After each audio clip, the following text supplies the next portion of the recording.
nghe rồi đủ giải in mang sôm ram nu na moi mà nghe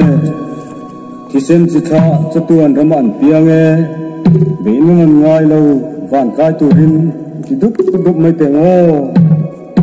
mang sôm ram nu moi mà nghe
hey ha ha hey ha chẳng ván ván này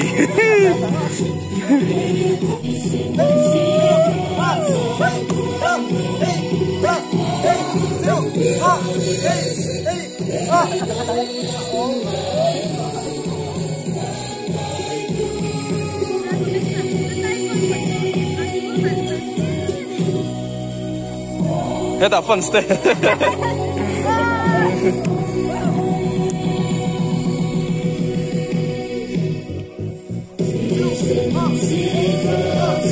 vậy zir mấy cái này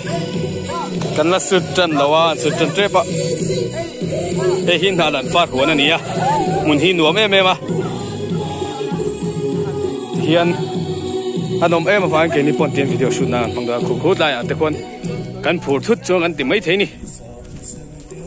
มอยครบไหมขี้ตายขี้กลางขันเนี่ยกันสุดนักมาสาค่ะกันสุดขวังอ่ะมันมีสองน้ำลามใช่ลามฮะให้ไปเนี่ยสุดโดนเนี่ยหนวบครบไหมอ่ะอ๋อให้ปุ๋ยอันนี้ให้จนฟิตชับบีครบอ่ะนี่